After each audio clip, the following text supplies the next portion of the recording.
Alright, mga kababayan, mga kaibigan, mga katokis, mga kapots, kamusta po kayong lahat? And once again, welcome back dito sa ating munting channel, Simply Talkies Vlog. Tayo'y muling magbibigay lang ng maiksing komento, opinion at reaksyon sa mga maiinit na usaping pang politika sa ating bansa.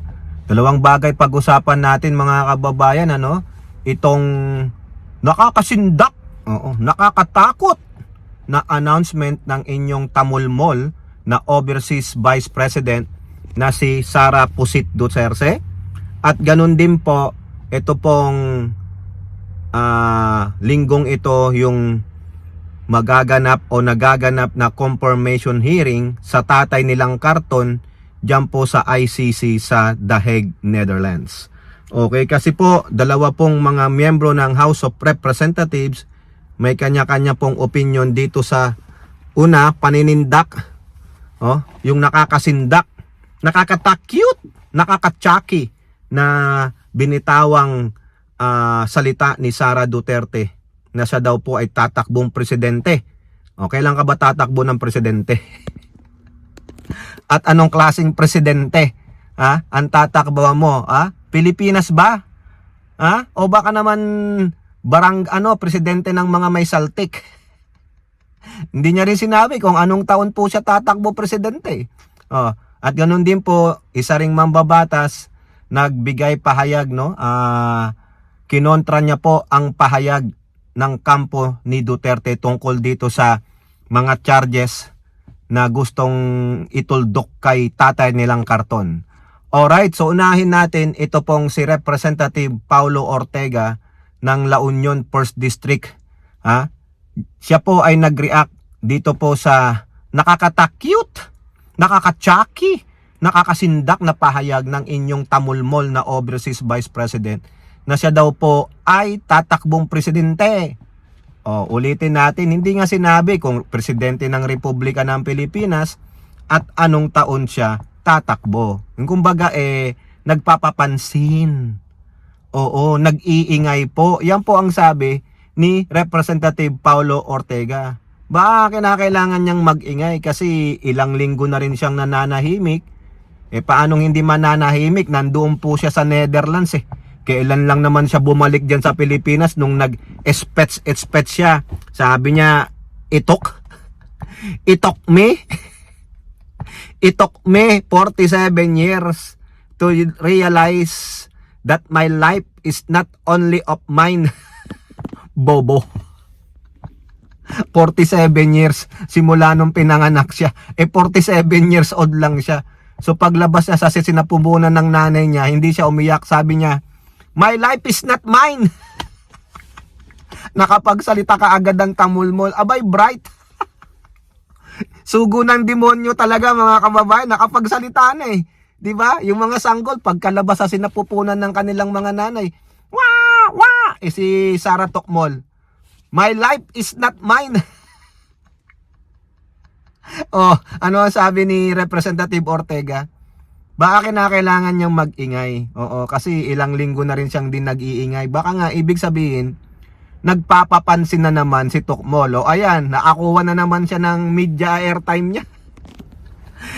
Yung kanyang papansin mga kababayan, nagbunga ng sindak? Ne. Nagbunga ng takyut? Ne. Nagbunga ng pagiging tsaki? Ne. Nagbunga ng batikos? Bakit? Tanga Binatikos siya. Ang aga-aga mong namumuliti ka. Nagbigay siya ng mga dahilan, Pero yung dahilan ng pagtakbo niya, wala naman siyang binigay na concrete na plataforma niya. Ano lang tawag doon? Nang batikos ka lang ng gobyerno at walang bago yung mga batikos mo. Ano pa ang sabi ni Paulo Ortega? Nasindak ba siya? Hindi. Hindi nga ako nasindak Tuwang-tuwa pa nga ako kasi ito may pagkakataon na madinig siya.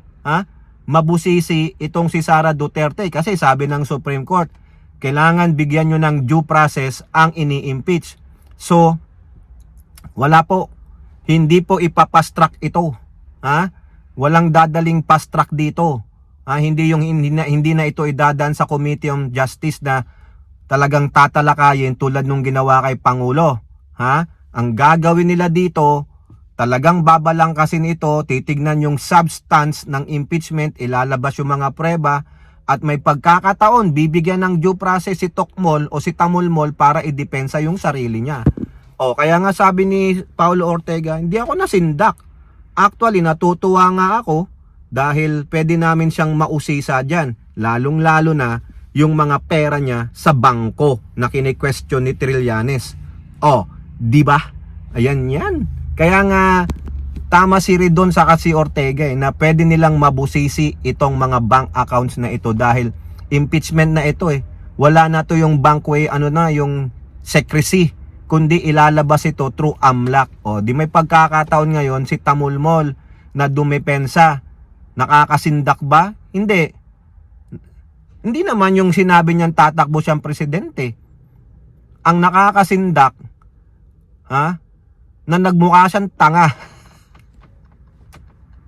Kung pinroprid niya man yan, tangat bobo pa rin siya. Biruin mo, sabihin mo, itok me, 47 years. Biruin mo, talagang believe ako, 47 years in the making pala, na-realize mo. Ibig sabihin, pagkalabas niya, iniisip niya na, that my life is not only mine. Hindi po ako nasindak doon sa sinabi niya. Mas nasindak ako doon sa word na itok. Ha? Uy, natakot ako. Itok pala. Nakakasindak na inulit niya pa yung itok-itok niya. Kaya pwede ba? Huwag niyo nang bibigyan ng past tense ng it takes. Dapat it takes na lang. Oo, present na lang o future. Wag nang bigyan ng past tense na it took. It took. Ganon eh. Siya, silent T. O, kasi nga ayaw niyang banggitin yung T kasi, ayaw niyang maging tanga. Tamulmol. Itok. Hindi po nasindak si Paulo Ortega. Ang sabi niya, this is the opportunity para mabusisi itong si Sara Duterte, mabigyan siya ng due process. O now, pasok naman tayo dito sa isang mambabatas na pinakulong ni Duterte ng walang basehan. O, ikaw Duterte, yaba-yabang mo eh. Nagpakulong ka ng isang senadora, nasabi mo drag queen, yung pala walang tumindig. O ano kayo ngayon? Ito yung balik ng ganti, balik ng inapi. O si Leila de Lima po may sinabi. Kinontra niya po yung sinasabi ng Defense Counsel ni tatay nilang karton na si Kopman. Oo, itong Defense Counsel ni Kopman o lawyer niya, wala pa po itong panalo.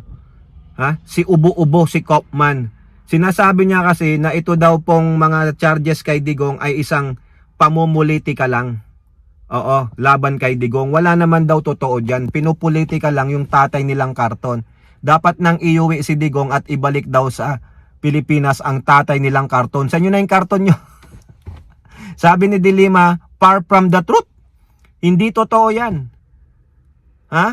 Merong kaso sa International Criminal Court si Rodrigo Duterte. Kaya dapat niyang harapin yan. Walang halong politika dyan. Sinong namumulitika? Di ba ang pamilya Duterte? Panay ang sira sa Administrasyong Marcos. Dinadamay nyo pa ang Administrasyong Marcos. At ang sabi ba ni De Lima, hindi namang kinidnap ang tatay nyo. Walang kidnapping na naganap. Maski na dun sa impeachment hearing ni Pangulo dun sa HOR, sa Committee on Justice, hindi napatunayan ng mga filers of impeachments against the President na kinidnap si Rodrigo Duterte. Basura nga wala nga substance yun pero iginigiit pa rin, lalo na Digong, na kinidnap daw siya. Di kung kinidnap ka pala, dapat nagsisumigaw ka noon. Hindi ka kusang loob na umakyat sa eroplano, kundi tumakbo ka, tumakas ka. Ganun ang ginagawa ng mga kinikidnap Di ba? Tumatakas, tumatakbo palayo sa mga kidnapper, sumisigaw, help me, I'm being kidnapped. Kinikidnap po ako. Hindi. Masaya ka pa sa loob ng eroplano, nakadikwatro ka pa O sitting comfortable ka dun sa eroplano, tapos kinidnap. O, ano pa ang sabi ni Leila de Lima? Dapat daw kasi diyan sa local courts, dapat bago daw dalhin si Digong sa ICC, dapat meron daw munang dumaan sa Supreme Court, o kaya sa korte natin. Ganun po kasi yung sinasabi nitong minority bloc sa Senado, na gumawa pa sila ng resolution that any Filipino citizen, if there's a warrant of arrest internationally, mostly coming from international court, that warrant should be iano daw sa local court. Mali po, binasag ni De Lima.